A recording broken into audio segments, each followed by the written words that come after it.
Welcome to season 3 of Parenting with a Purpose. I am your host, Donna and Janel. And I'm your co-host, Pamela. And this season, we have some exciting sessions. We got parenting from prison, parenting after prison, cultural differences in parenting, financial literacy. We got all this exciting stuff coming this season. And we're taking parenting with a purpose around the world.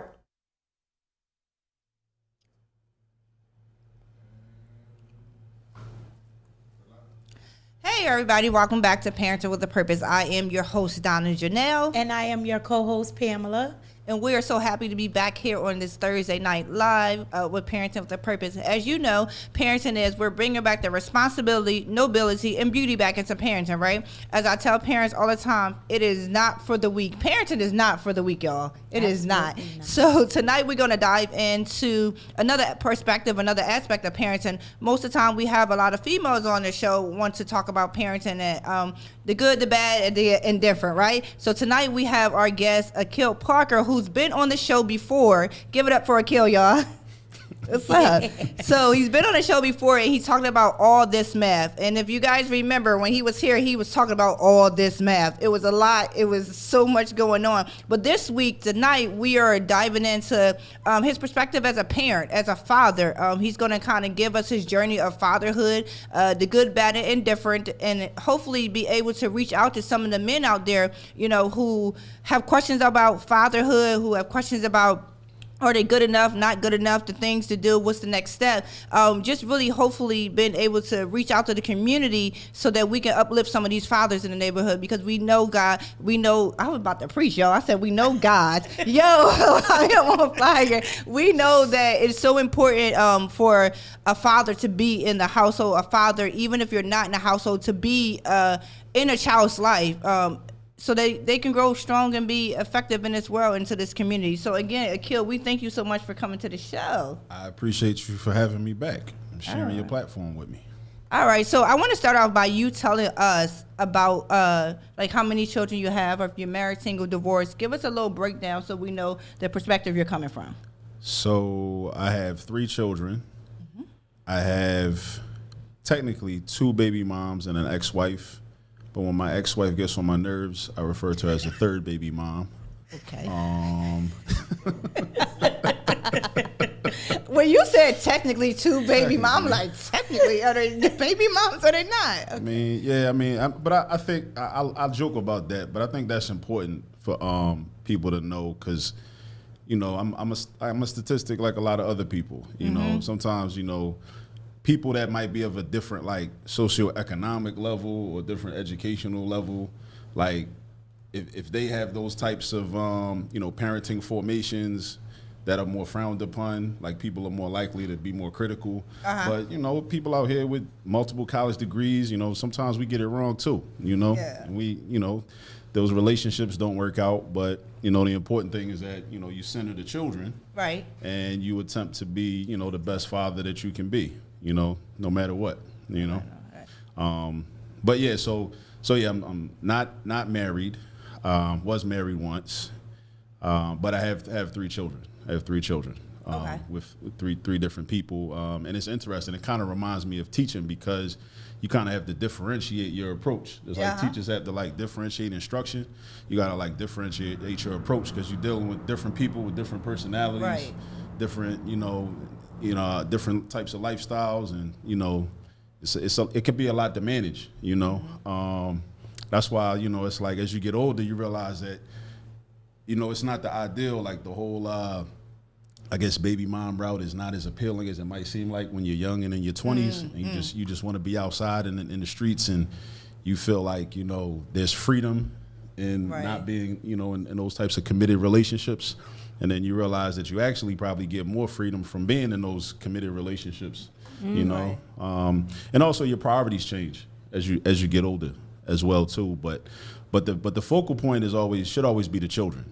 You know, should definitely always be the children, and, you know, trying to learn how to be the best parent you could be, the best father you could be, and, you know, hopefully you have a village, have a support system of other men that have been through some things that you have yet to go through, and you're able to, you know, seek counsel from them.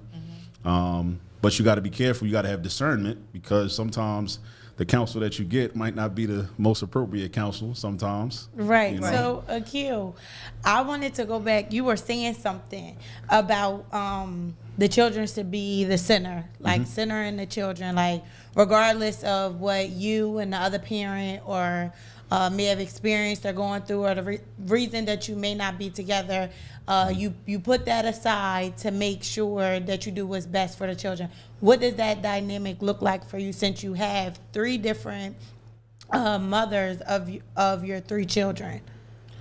It looks like a lot of growth.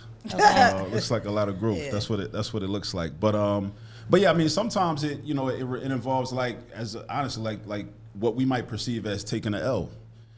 You know, it might take it because it might. Oh, as a father, okay, this is what I want for the child. As a mother, you want this for the child, and then. But if y'all are at constant odds, then the child ends up not getting anything. It's almost like U.S. Congress. Like the Democrats want this, the Republicans want this, and if they can't agree, then the whole government gets shut down, Exactly. and everybody suffers. So sometimes you got to give in. You got to concede. What they say, concede in order to win, right? Because it's really not about you. But a lot of times you get into those arguments, and you be thinking back about the relationship person.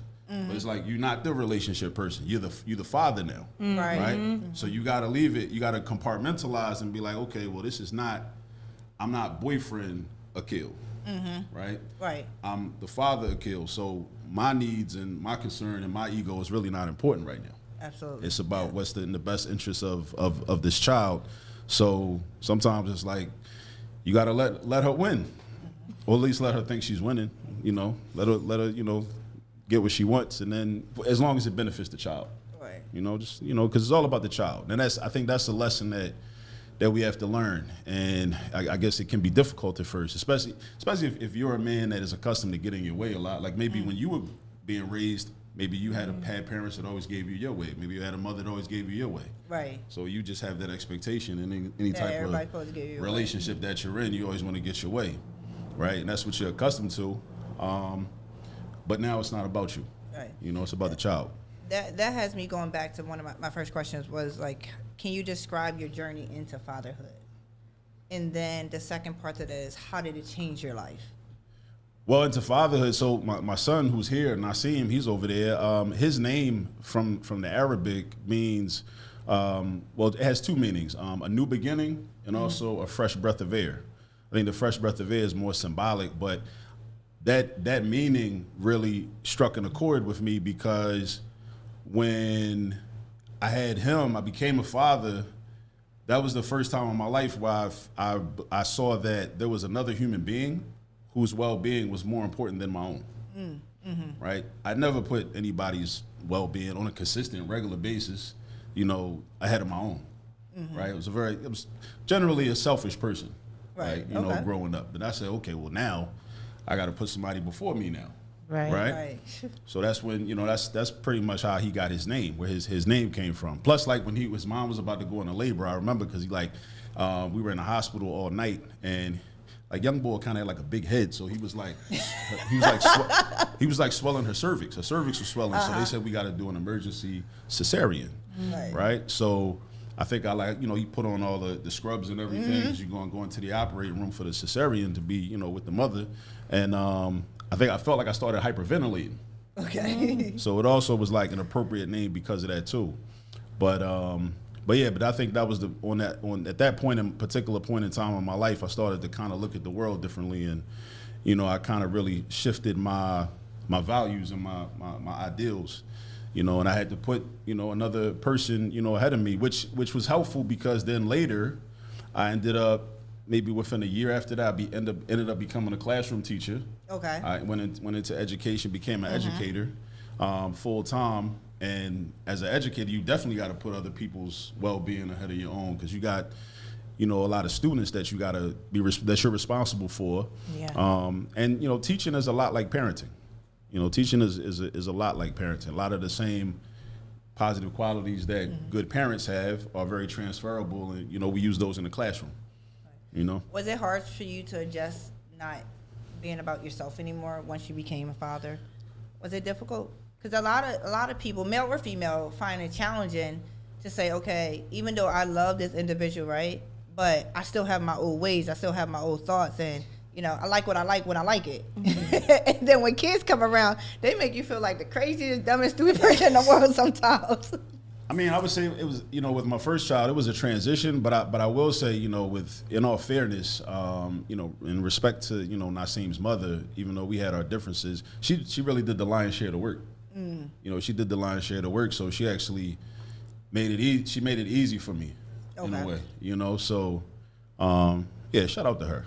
We're in a good place now, and I'm on tape, right? Yeah, that, right? This is live. This is live, and it's on the internet forever. Yeah, somebody, Nasim, show this to your mom. Show this to your mom, yeah. That's good though. So my other question is, what has been the most rewarding aspect about being a dad? Oh man, there's so many. And the most challenging. So there's two parts. The first one, what's the most rewarding, and then what's the most challenging? Most rewarding, just witnessing, so I would say the most rewarding and the most challenging is probably the same thing. Okay. Watching them grow up. Watching them grow up is rewarding.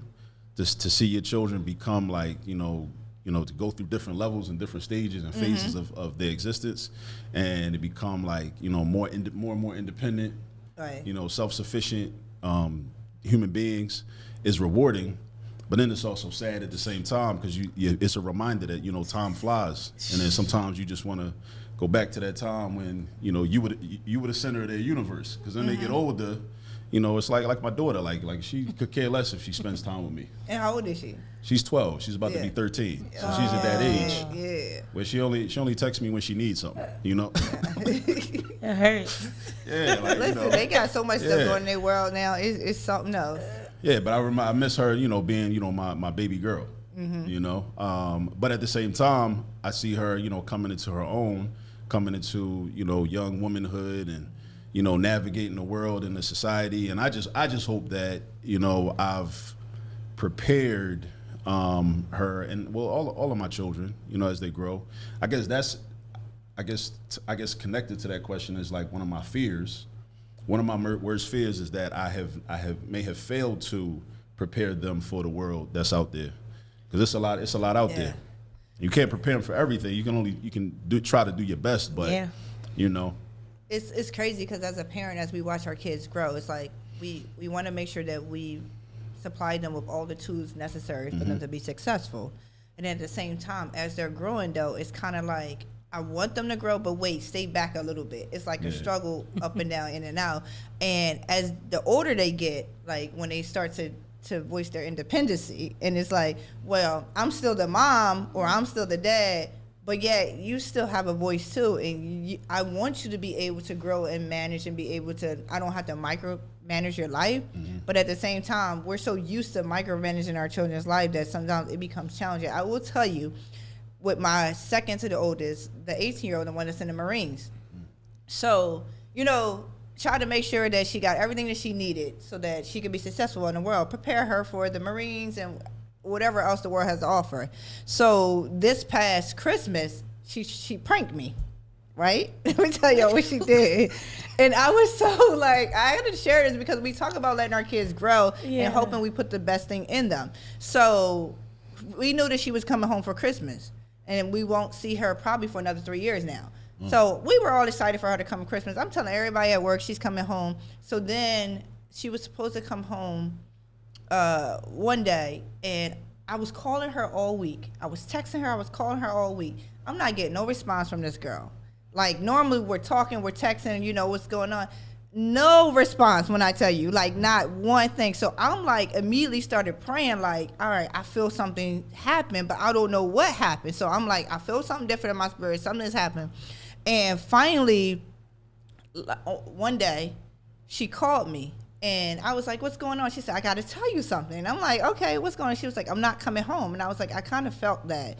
And she was like, I did something really bad. So now I'm like, what do you do bad? Is it going to make you like no longer be a Marine? She was like, I don't know, but I can't come home for the holiday. And I'm up for evaluation about what happened. So I'm like, what you do, right? Like, so now I'm concerned mom, like, all right, I thought I put everything in you so that you could be okay. this girl tells me, so I went out with my friends and I was drinking. This is the story she told me. I went out with my friends, I was drinking, I got really drunk, and I started fighting. I was fighting somebody. So here it is as a mom, like, okay, take a deep breath. Like, so I'm like, calm down. And in my head, like, oh my God. And then I said, listen, we had this conversation about drugs and alcohol. So I'm talking to her and not like trying to snap out on her and being like so disappointed. I was like, listen, this is why we had those conversations, because I know what's out there in the world. So we're talking and she's like, started crying and everything. And I'm like, all right, I can't dig a hole in her because she's already feeling bad about the situation. Right. But in the back of my head, it's like, yo, I thought I prepared this girl for this stuff like this. So the next day, all right, I prayed with her. I even got so deep, I prayed with her on the phone.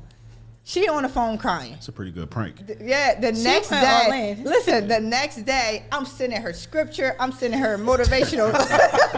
Listen, I'm sending her motivational YouTube thing. I'm sending her Les Brown. I'm sending her like all these stuff. Deion Sanders. Like, I'm sending her all this stuff the whole day. No response. I'm like, okay, guys. So I'm praying. Don't you know, I'm at work, and my coworker, her daughter was in the Army, and her daughter was coming home. And I was like, yeah, unfortunately, my daughter's not coming home. You know, things got messed up. You know, paperwork got messed up or whatever. Because I ain't going to tell her that she decided to be a drunk or whatever, right? She said, well, what if it's a prank? She said that same night. I said, it ain't no prank because she wouldn't do nothing like that. That's not her. It's not her character.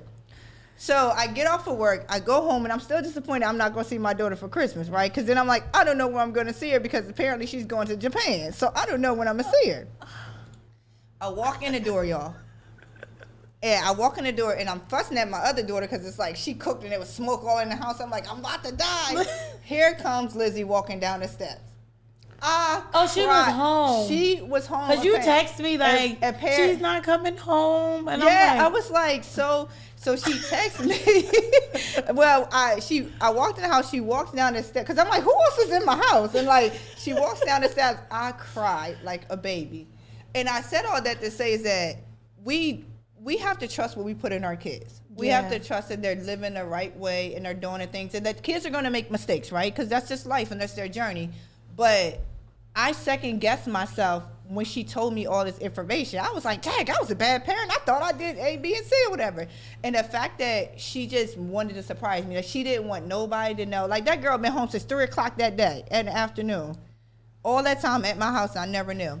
But just knowing that it's so scary to be able to allow your child to flourish, to go, because we want to hold on to them, because we want to protect them, right? Yeah. But we have to understand that what we put in them, they're going to have to use that in whatever way they feel necessary to use it, and hopefully it's in the right way. Yeah. But I was at that moment, I said I shouldn't have let her go to the service. Look. Like, you know what's important about that too, that people should understand is like, even if it had not been a prank and that actually happened, that would not necessarily mean that you were a bad parent. right. Because, I mean, human beings make mistakes. We make bad choices sometimes.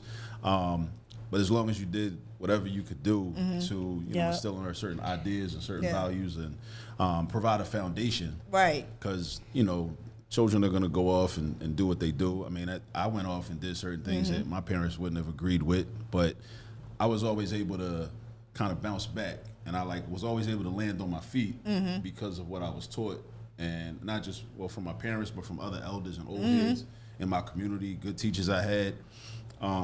Even if I deviated and veered off, I still, I was able to land on my feet when things kind of got a little crazy. And I think that's an important thing that we as parents have to do, just try to provide the lessons and the insights and don't go all in on them when they do something wrong. Like, that's one of the things she said she appreciated, though. And when it was all said and done, because I didn't know if I wanted to beat her or hug her. Like, I didn't know what I wanted to do because I was just like, what, are you serious? But she said to me, one of the things that I appreciate, she's laughing about me sending all this stuff. She said, but you gave me space to mess up. Yeah. She said that you offered some encouragement. You offered telling me that it's okay, we all make mistakes. She said, you didn't go in on me like I was the worst person in the world, that I was terrible, all this stuff. She said, you offered a space for me to mess up. And she said, I thought you were going to be so mad that you were just going to be angry about it, but you showed me something different. Yeah. And I was like, wow. And she's the top of the class. Yeah. So I thought she messed Shout up out to everything about to her. get out the service. But no, she's second in her class. So, Heard that. but for a lesson for me as a parent, it's like, listen, do what you can do and let the children and let God do the rest. Like, you can't control, like, they're not robots, right? We can't control them. All we can do is control what we do. What we put in them, and then also, are we going to be like a thermostat, or are we going to be a thermometer? So if I would have reacted to the situation, I would have been a thermometer, really, because the temperature of me would have went up because of the atmosphere, right? Like, because what she's presented, instead of being responded, I was like, I would have been reactive. Right. Yeah. And that doesn't really help or fix the situation or even give some kind of grace to that situation. So I'm glad you bring that up, because that's a challenge for me. That's always been a challenge. He can attest to that. Like, he's 19, and like we were talking about earlier before we started recording, is that, like, unfortunately he was the guinea pig, first child. I learned a lot of lessons, and I've like made a lot of mistakes in terms of raising him. And some of the same mistakes with my daughter, who's 12, but not as many. And but with my youngest, who's 5 now, hopefully I won't make any of those mistakes. Because one of the things that, if I could be honest and self-reflective, I would say that I really did a poor job of providing him and even like his sister with space to make mistakes. Like, I didn't make it seem like it was safe, And I mean, I had my reasons for that, because I'm out here, like, I'm studying, like, Black history real heavy, and like, I understand how America is for Black men, and it's like, you gotta be on point. And and I'm like, I'm really trying to prepare you for this world that we in, but I wasn't able to like really balance that, that desire to like make sure he was on point. So when he goes out here into this white man's world, he's able to navigate it and get everything that he needs and everything that he wants, while at the same time letting him feel that if he does make the mistake, it's okay. Right. So that was something that I really did a poor job of, and I try to do better at that. Like now with him at this stage in his life, because I'm still parenting him, but it's just a different type of parenting. Like, he's 19 now, so like the parenting role changes. Is different from when he was 9 or when he was 5, because he needs different things now, right? Which is something I'm still learning. Which is also an interesting thing about parenting, is like, as children are constantly growing and learning, and we as parents, I guess, are constantly growing and learning absolutely. too, because our roles change. Because the parent that you are to your newborn baby needs certain things. Right. That your 5-year-old doesn't need. Your 5-year-old needs different things. Your 10-year-old needs different things. Your 15-year-old needs different things. Than your 20-year-old. So, and then, if you end up with, 40-year-old, 50-year-old children, they're going to need different things. They still your children. They grown men and women, but they still children. They still going to have needs. So your role as a parent is constantly shifting. And then when you got It multiple never children stops. at different ages, then it's like, okay, well, I gotta do this with this one, and I gotta do that with that. Again, we back to teaching, classroom teaching, differentiating instruction.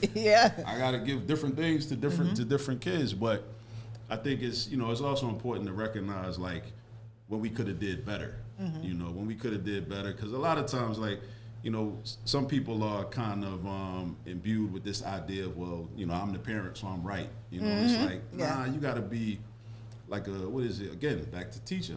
We call it a reflective practitioner. You gotta constantly reflect and think, like, hey, should I have did that? Should I have talked to him like that? Should I talk to her like that? Did I go too hard, or did I not go hard enough? Right. It's almost like a thin line. Like, you're constantly evaluating yourself and parenting, no matter what age they are. I could tell you, parenting my first daughter is totally different than parenting these 3 younger ones.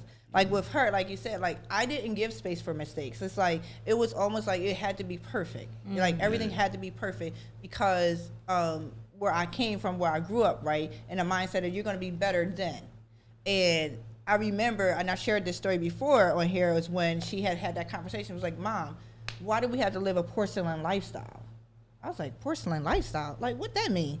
I'm like, I didn't teach you all this stuff in school. What does that mean? But basically what she was saying to me is that everything has to look good, be good, and perfect. Like, you sit it up on a shelf. Like, there's no flaws in it. There's nothing. There's no issues.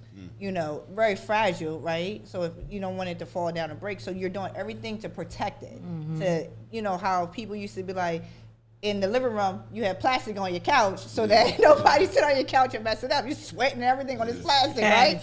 So that's the same thing that she was trying to get me to understand. And I think she told me that when she was like 13 and 14. And I didn't understand it as well as I do now. It's like you want to create these, again, they're not robots, right? They're human, they have thoughts and stuff. And a lot of times in parenting, especially when we're parenting our first child, it's we put on them what we want them to be, not necessarily what they want to be. Mm-hmm. And I think not that they have to live their life, our life through them or whatever, but you want certain things to be a certain way for them so that they don't make the same mistakes. They don't run into these troubles. You want to protect them so much, but a lot of times when we do that, we do more harm than good. Even though we're not intentionally trying to harm our kids, but by not doing self-reflecting, not really giving space for them to have a voice, we damage them more. So then they grow up and they 30 and they still in a therapy office talking about my mom and you like, I did the best as I could. There are some things that we could have done better. And moving forward, how do we change? And I think for me, that changed the trajectory of parenting for me. Is when she began to allow her some space to have that conversation. And I never looked at it like that. I looked at, I'm trying to make sure every A, B, and C is done. But she's looking like, I want to be free. I want to be me. Right. I want to explore. I want to figure out what I like, not you telling me what I like. Yeah.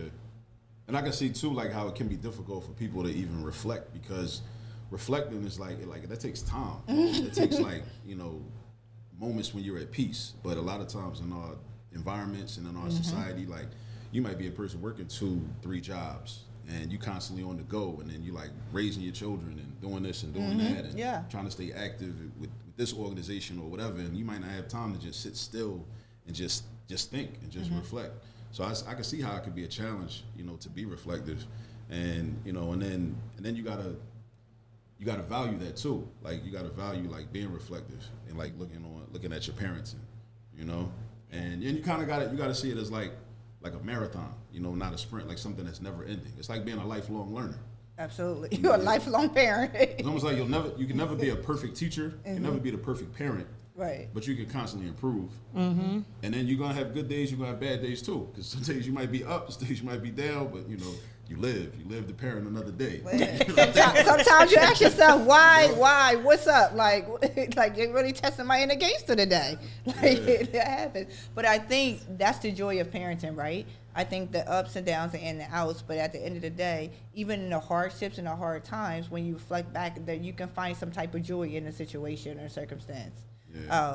But even though, as you said, we can see why it's difficult sometimes for people to reflect, right? I call it self-evaluation, because of busy lives. But now is the time where we need to change that. Although that's the reason, right? Hey, I'm too busy, I can't do A, B, and C.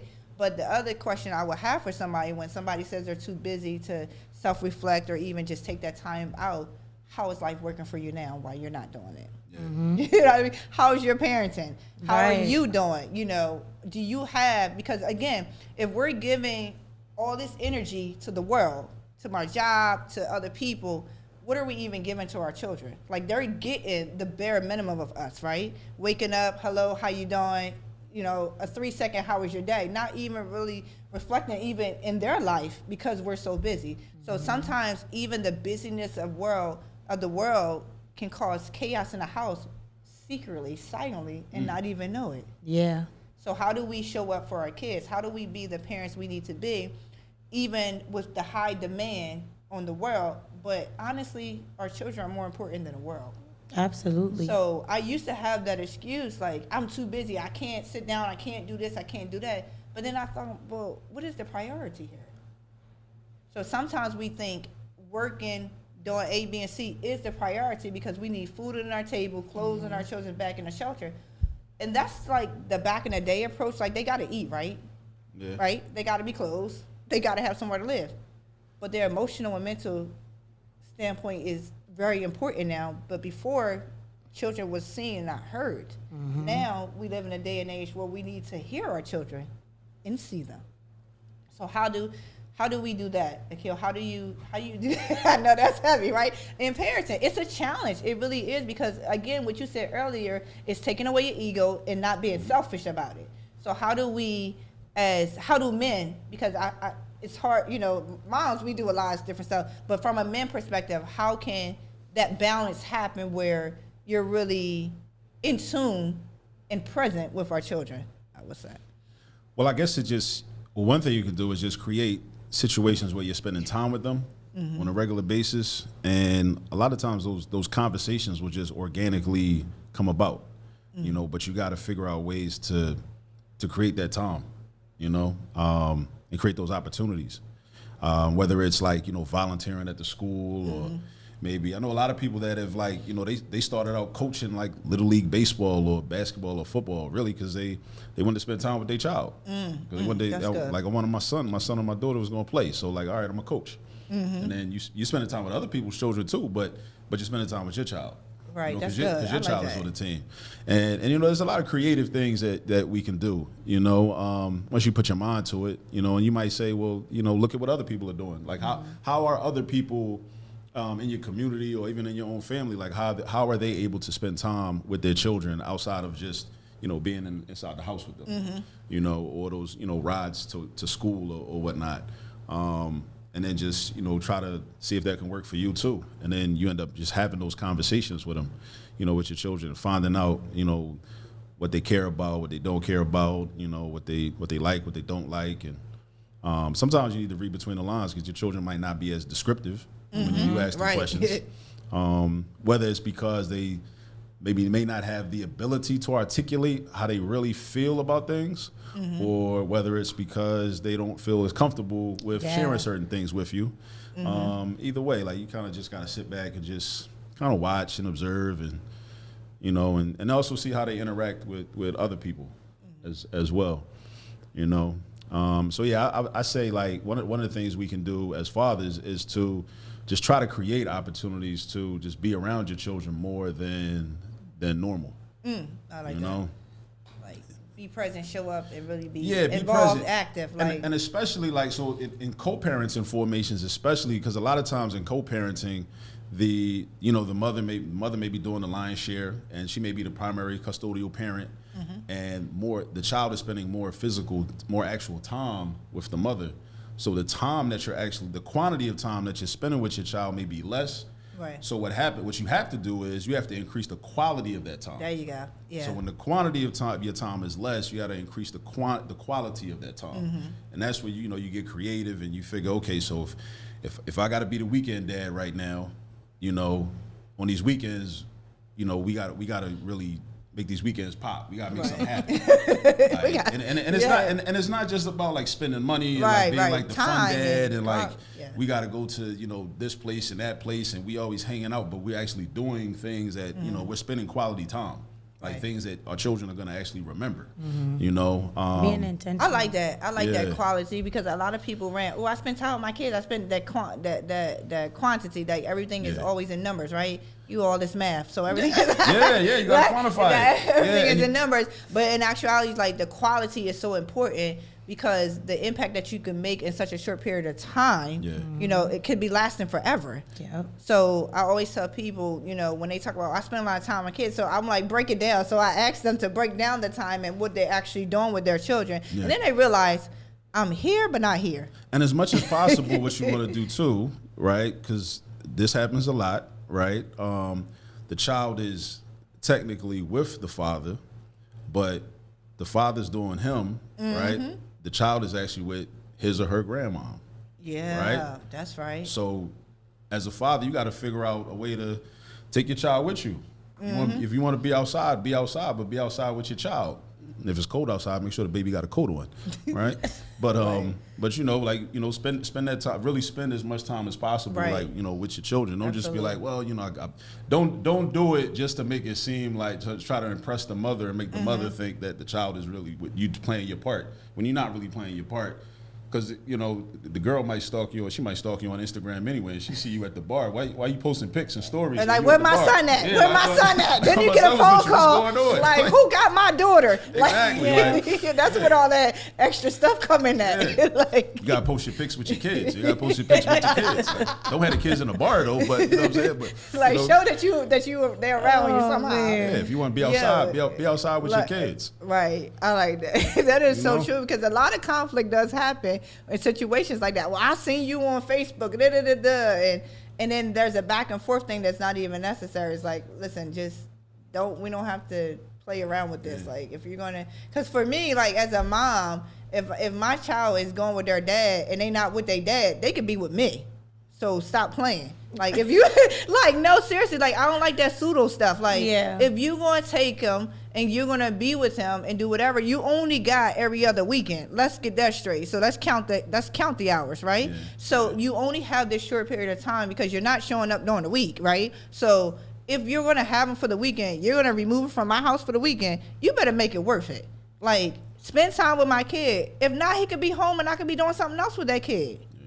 And I think a lot of times, again, people look at, oh, I got my kid every other weekend, or like I'm taking care of my responsibilities, right? But are you really? So I like that you said that, because a lot of times people, they push them off to the grandparents, to the aunts, or even the new girlfriend at home with the kids and their kids. Like, and you're really not taking responsibility for your kid. You're just providing somewhere for them to hang out. And there is, of course, I don't want to minimize the value of like children spending time with their grandparents. Oh no, that's family, uncles, but let's keep it real. And everything. I don't want to minimize that, but yeah, like to your point, sometimes it's like, you know, like I want them to know their family, but I want them to know their dad too. So would you rather the grandparent or the aunt and uncle contact you if they wanted the child in versus the father taking it upon himself to do that? Yeah, because here's the thing, like, well, that's what's so important about relationships, right? Even in extended families, right? So even though the father or whatever, you have that type of relationship, but you should have a relationship with the grandparents as well, because we're now in a community, because it takes a village to raise children, right?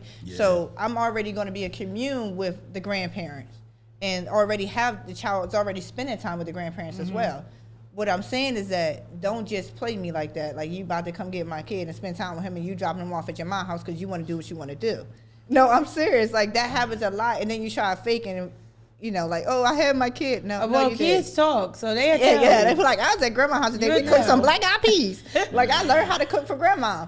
But no, seriously, to keep it real, it's like, because we got to really be intentional. I want to hone in on that, because a lot of times people think that they're doing things, you know, there's a way that seems right? And people think that they're doing something that are not really understanding. You're really not doing what you say you're doing. Right. And it's so important, because it's about our kids. And if you ask any kid, what's the one thing that they want from their family, their parents, and they say time. And time meaning not just, like they spell it love, you know, they say time is love. And love is caring and participating and involving me, right? So if we're not doing that, we're not having parented to the fullest. We're just really minimizing and really just tiptoeing around the real issue. And we can see how our children are in the world right now, and we can see why parenting is so important for us to be effective. So that's why I'm saying, not saying that they can't be with other people, but at the same time, let's get it real. Like, I need you men to step up. I need you moms to step up. Spend time with your kids. Spend quality time with your kids. Do stuff with your kids, so that they're not just saying, oh, I hung out with such and such. I saw my dad or I saw my mom, right? But I didn't really have no interaction with them. Right. And that's the problem. Yeah, and I want the brothers to understand this too, man. Like, those, again, your children are gonna grow up fast. Like, time waits for no man. Like, they're gonna grow up fast. So take advantage of those opportunities. And I think also we have to consider that we have to start to like covet our responsibilities and not allow people to take away our responsibilities, because that can happen too. But I think if we place more value in fatherhood and not just kind of see it as like, oh, I got to do this again, like a job we don't like. You know what I mean? Like, you know, and you know, it's because, you know, the fun stuff is like the graduations, the birthday parties, you know, showing up to the birthday party. Sometimes organizing the birthday party can be stressful, but you know, it's like you got to be there for the stuff that's not so fun. Like, exactly. Oh, he throwing up all over the place. So now we got to clean all this stuff up. You got to take all the sheets off the bed. You got to get the bucket with the water and all that, and like, you know, and then you got to be up at 4 a.m, or you might, and you still got to go to work the next morning. You know, you got to be there for the stuff that's not so fun, the stuff that's not glamorous.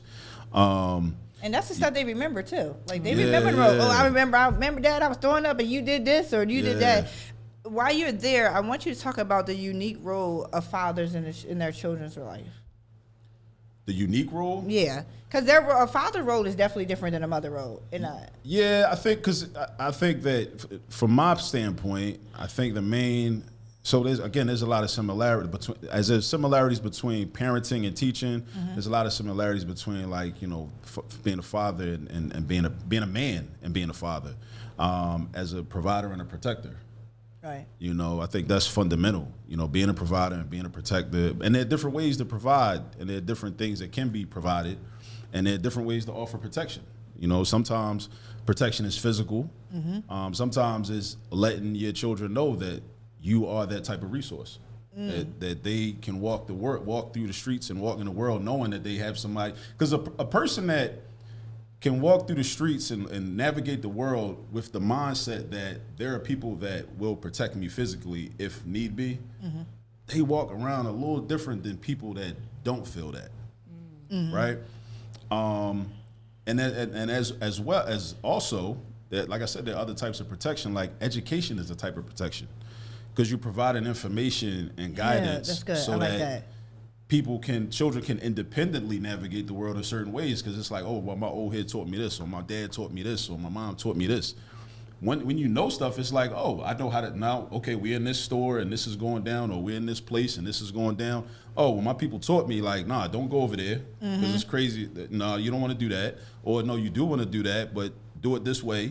Because somebody taught you that. Right. That's a form of protection. I like that. Because sometimes people will end up in very unsafe and unfortunate circumstances, all because they just didn't know no better. Because nobody told them. Right. Now, granted, a lot of times it's a parent. When they were a child, nobody taught them neither. So it's intergenerational. Absolutely. But there's certain lessons that fathers, you know, provide that mothers may not provide because they may not know. Like that's not their wheelhouse. So, you know, definitely, like, you know, being able to provide things and beyond money and financial resources, but you know, being protectors and protecting by providing education, letting them know that there's, like, you know, physical protection if you need that, because that, you know, I mean, that's always important. I like that, Akil, because I think when we think about providing and protecting from a man's perspective, or even how we perceive it's supposed to be, right? We look at to make sure that we're provided for, and that financially, usually it's a financial, right? And that we're protected, physically protected. But I like how you expounded on the fact that providing protection is just not a financial thing, and it's just not, you know, the security of physical, but education is a protection. Giving them wisdom and knowledge is very important. Yes. Setting them up for the future is a protection, providing protection. Yeah. Can you hone in on that? I heard the protection part, right? Can you hone in on the provide part again? Like, what does providing look like for you?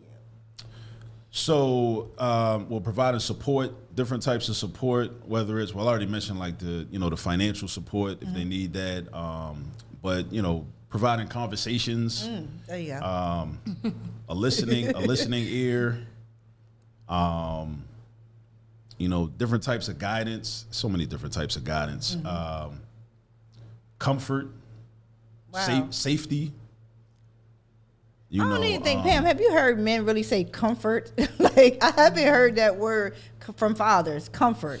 I mean, there's also, the comfort is balanced, with, like, some, you know, tough love, you know, and so that's one of the things that the children may not, they're usually not going to appreciate it when they're young, but it's going to be those moments when they get older, like, you know what, I didn't appreciate that when they was doing it, or I had to do this, or I had to do these chores, but I didn't understand what you was trying to teach me. But, you know, then they get out into the world, and it's like, but what happens is you see other people around you in your peer group, and it's like, they don't know this. And or they don't have this experience, or, like, you know what I mean. So it's like, so then you look back and you're like, wow, like, so when he was teaching me that, he was trying to really put me on. He wasn't really trying to harm me. Right. That part. Yeah. He was trying to help me, so I would be like, one day I'd be able to be a, you know, self-sufficient, productive human being in these, because he knew I was going to end up in this situation, and I was going to end up out here, you know, and I was going to have to, like, be able to conduct myself in a certain way. So, like, those things need to be provided. But yeah, I think comfort is important too. But there's comfort in just knowing that you have a dad. Yeah. Like, knowing that you got a dad, like, knowing that your dad got your back. You know, for girls and boys. You know, there's just comfort. You know, in that it's mental. You know, just those constant, having those constants in your life, and them not being variables. Again, back to math. All this math, constants and variables. Constants are like they're there. They're gonna be there, no matter what. Variable is like they might be here Monday. They here Tuesday. They might not be there. Wednesday they might not be there. It varies. That's why it's a variable. Right, but there's comfort in knowing that, like, you know, that your father's there, and even if he's not physically there, he's not far because he's one phone call away. You know, if you need something or you need me to pull up, you know what you need. You know what you need a ride. You need me to. I'll cash up you some money for Uber if I can come give you the ride. Right, but you know, different things like that. I think that is so important. I know, you know, with my parenting struggle, a lot of it came because my dad wasn't in the household, and I really didn't have much relationship growing up. I felt abandoned and rejected by him.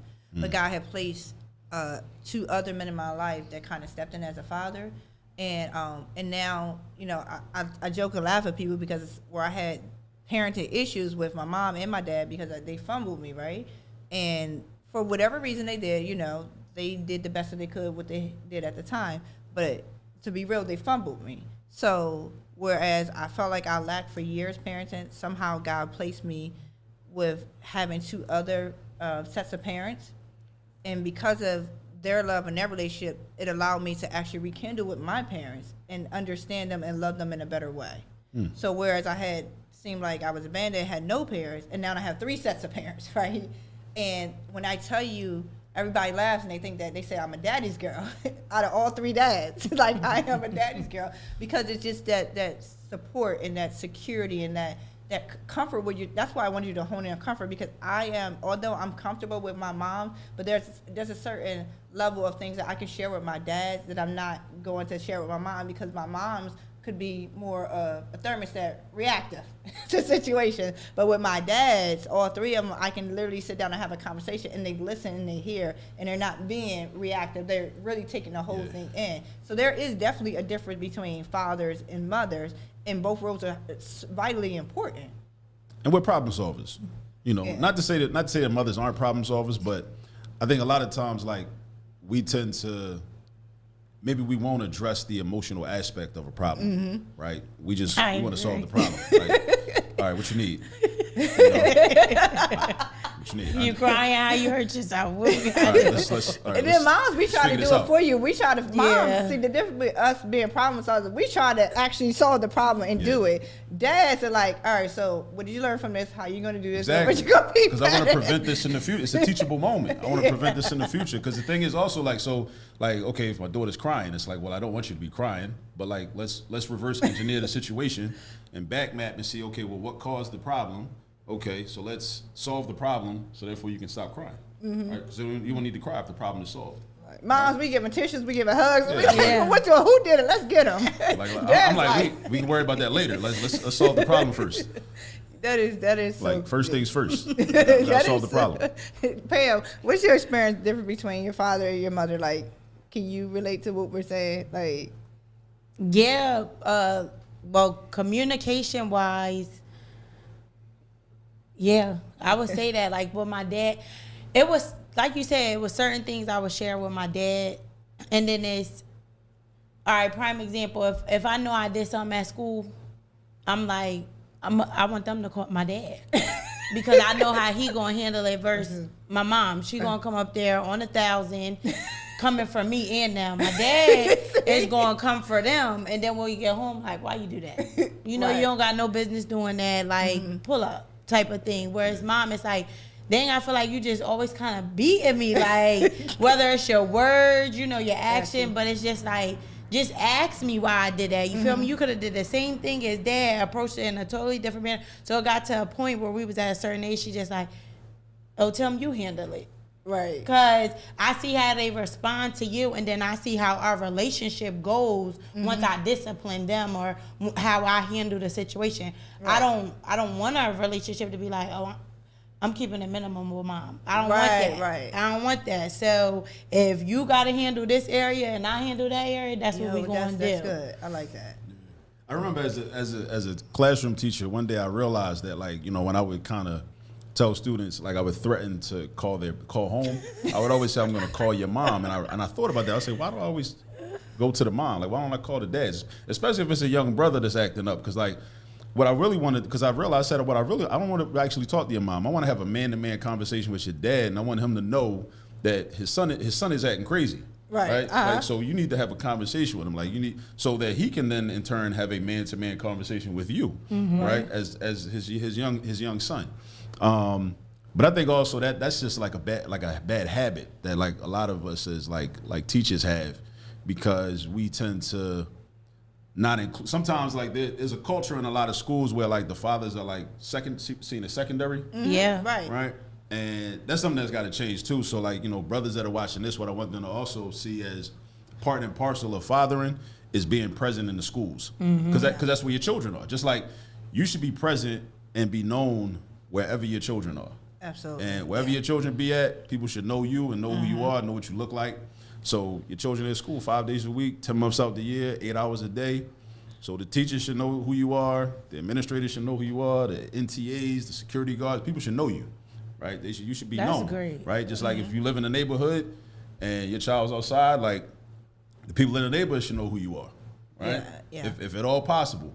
The school should be treated the same way. And I know a lot of us, you know, as men, maybe when we were boys, we had like negative experiences in school, so we kind of want to stay away from that. Or, you know, the mothers tend to be more proactive with, you know, education-related, you know, activities and registering people for school and, you know, filling out the paperwork and doing field trips and, you know, chaperoning and stuff. But we got to start doing it, and it can't be.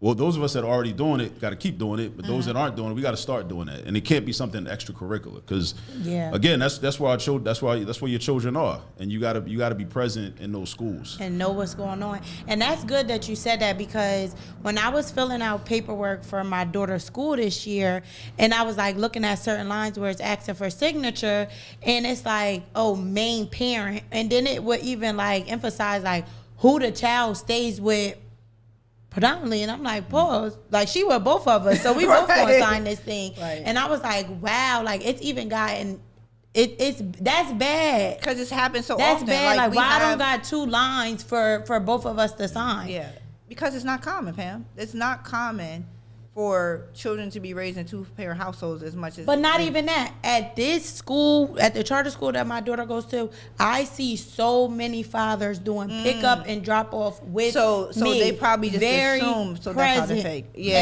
and I'm like, I actually know more of the dads than I do the moms. When I see the moms, I'm like, hi, like I think it's an aunt or something. Like I'm dead serious. That's and then my daughter would tell me, no, mom, that's their mommy or that's so and so. And I'm like, wow. But the fathers are so present at this school that when I was filling out that paperwork, I was like, they need to start adding 2 lines. Yeah. Because then that's how parents get this included, and they go straight to mom. Yeah, because I dad can wasn't see even that. given a chance to put his information on a contact form. Like I saw a dad go into the front office and they're like, oh, who parent are you? And he's telling them and he's saying certain stuff. And he said, I'm very present in my daughter's life. And it was like, well, why are you filling out 2 different paperwork? Because y'all only gave it to mom. Y'all need to have my information too. He said, I want the same leeway mom got is what I want too. Yeah. So if y'all calling mom to let mom know, he said, if y'all got apps, I want access to the apps. I want this and that. He had to be his own voice. And so what I'm saying is, for both parents, speak up. Let them know, yes, they have another parent. I had to do that with my even going through the divorce. Like I was putting his name on everything. Like this is who here's his email, here's his phone number. Right. Same thing you send me, send him, so that we're on the same page. Because it's something where it's just coming from one parent. Because depending on what their relationship is, as I'm telling him stuff about his son, he could be like, man, you just saying, you know what I mean? But if we get the same information at the same time, like you can't challenge that. Or what if you forgot to relay the message? Yeah. And I think, and again, like I like that. I like that story, and there needs to be more of that. We need more of that energy, because oftentimes, what'll happen is the mother may be the main educational contact. She may take responsibility for the education of the child. So then the school knows that. So the school provides all the information to her. So then the information is then kind of funneled out to the father. But then what happens if the mother, like, you know, maybe it's an honest mistake. Maybe she just forgot to relay some information, or maybe we're not getting along this week. So it's like, I don't really want to talk to him. And part of not talking to him means, well, our daughter's messing up in math class.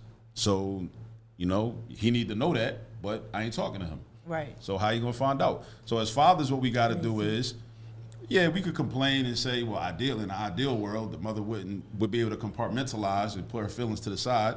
But we don't got time to worry about all that. What you can do as the father, you got to go direct to the school. Yep. Yeah. You got to develop that direct contact and develop your own relationship with the school because your child is there. That's what you got to do because we don't got time to play around with a bitter baby mom that like mad at you this week, but she gonna be cool with you next week, and then mad at you again the next week after that. We don't got time for all that.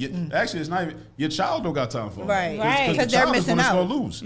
So you got to figure out ways to circumvent all of that. One way, just go direct to the school. Like, listen, can you put me on the email list? This is, do whatever you got to do, and it might not be easy. That's something we got to be prepared for. It might be inconvenient. It might be annoying. The school might be run like a corner poppy store. It might be very inefficient or whatever, but you got to deal with that. You got to deal with it, store, right? I mean, it's just the reality. This happens because it's for your child, and you gotta be willing to be uncomfortable. And that's part of parenting. Whether you're a mother or a father, part of being a parent is like being willing to be uncomfortable for this person that you brought into the world and you conceived when you was having a good time. So it's like it should be balanced, right? It should be balanced out. Like, so you're gonna be a little uncomfortable because you was real comfortable once upon a time. You was real comfortable, right? So that's what happens. So develop those relationships with those institutions. Anywhere your child goes, whether it's like swim practice or baseball practice or basketball practice for an AAU team or whatever it is. If your daughter goes to the hair salon to get her hair done, know the hairdresser. Like you got to develop those relationships because that's your child. Y'all like share a child, right? So it's not like this is the mother's child and you just some random person that you contributed some DNA. So she might fill you in on some things. It's like you got to assert yourself. Right. You got to figure out ways to assert yourself. I like that because I think it's really just taking a responsibility, really, because you can't say, "Oh, she didn't share that with me," or "She didn't tell me that," whatever. Well, you the dad. I'm trying to understand why you ain't figured this out, or why didn't you go into the? Because sometimes I hear, a lot of times, actually, I hear, well, the mom didn't do this, or the mom did. Well, help me understand. You're a grown man. Yeah. This is your child. Why are you taking the extra steps? And let that be your explanation only one time. Yeah. Like the explanation, she didn't tell me. Okay. Once she knows she does it, it's like move around that. Like, it's like fool me once, like shame on you. Fool me twice, shame on me. Like you got to like, okay, this happened once. All right, we're not about to do this. Okay, so you got one time to like not give me the information, right? And hopefully you already have the relationship with the school, and and again, it's part of like. It's a learning process. It's part of learning. It's part of learning as a parent. You're learning what you need to do. Maybe if you have children with multiple women, maybe with this woman, she's very, very conscientious about sharing the information, putting the information out there, like making sure you're tuned in, you're locked in. Another mother might not be as conscientious. She might have a lot going on. She might not be as organized, right? So okay, well with this child, I gotta be a little more proactive. And another mother, it might vary, from time to time. So, that's another part of being a father. You got to know the women that you had babies with. You got to know them. You got to really know them. Like you had babies with them. You got to know those women, and you got to know how to navigate that relationship, especially if they're the primary caretakers.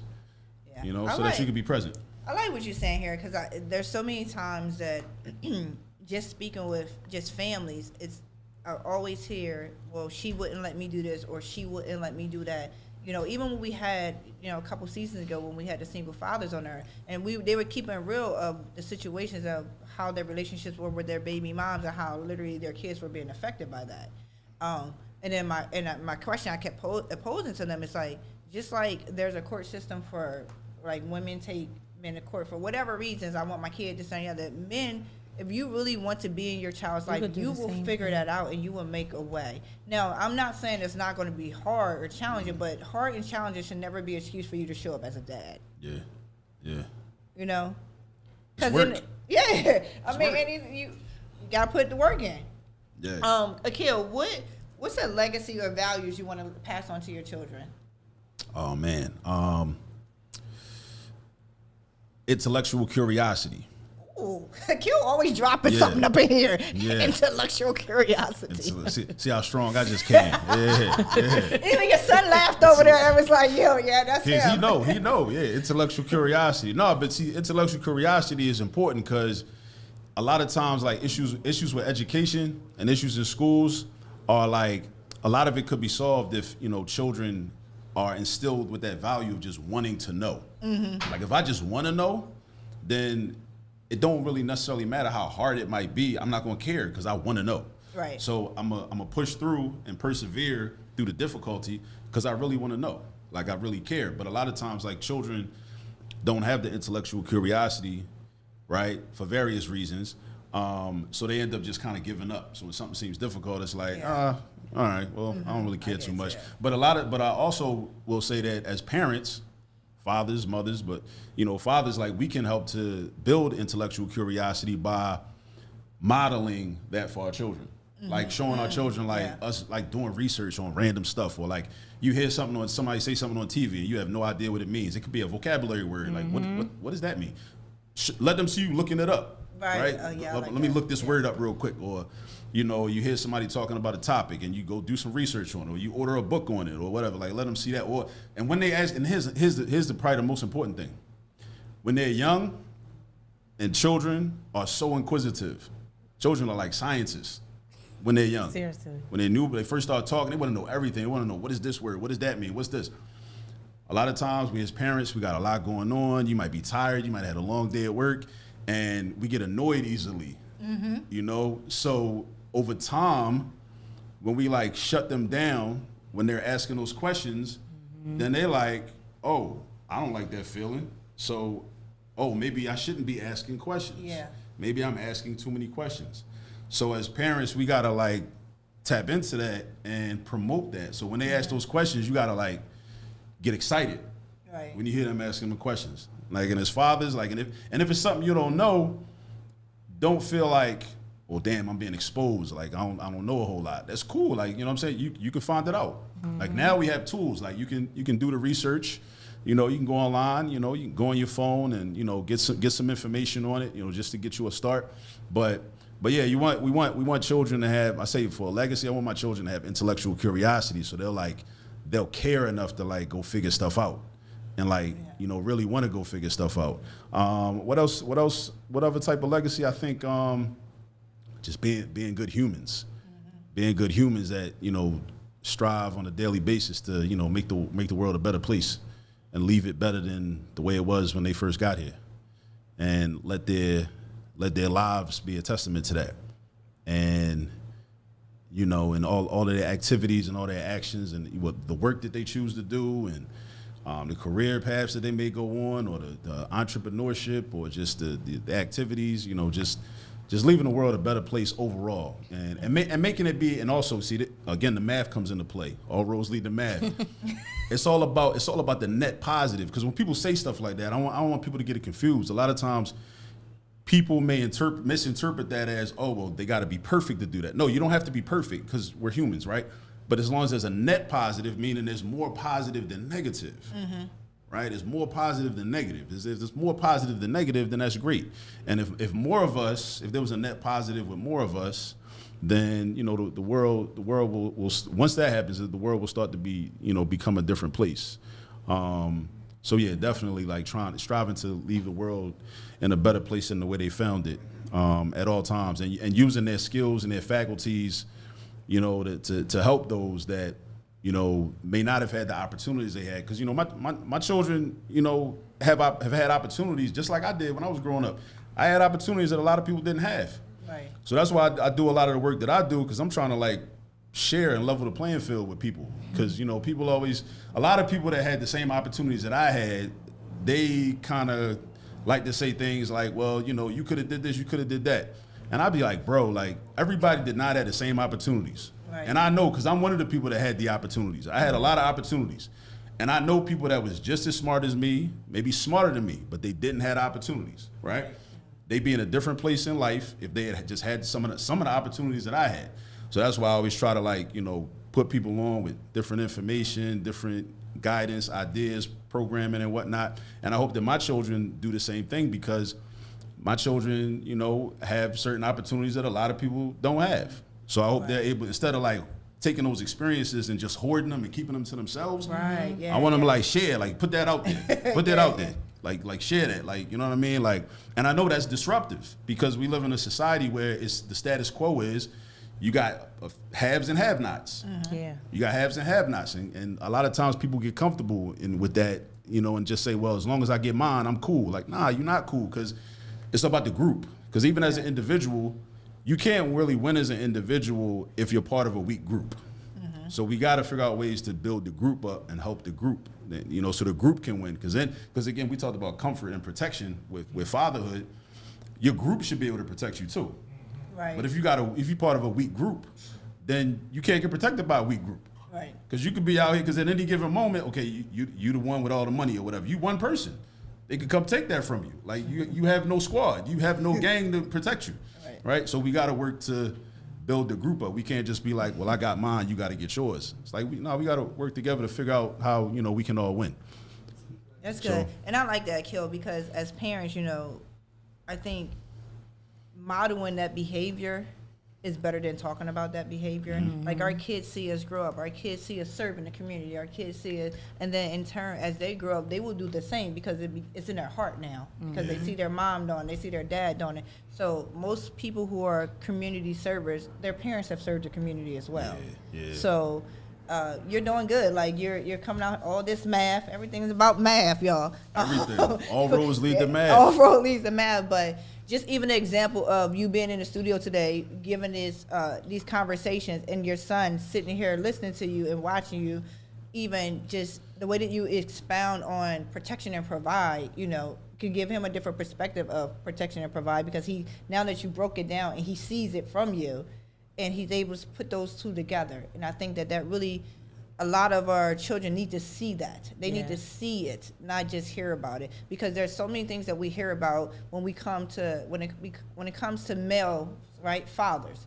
That, like, even when we talked about earlier, like, they don't even have a space for dad to be on the paper, you know. But showing up and really being intentional in our children's life is so important. So we certainly appreciate you coming on the show again. Absolutely. And we're going to have you back again, because we love your perspective. We love how you break it down. And one of the things I love about you, Akil, is each time you came on the show, you never downed anybody. You never, you know, made people feel less than they were because they're not showing up or they're not pulling up to where they need to be.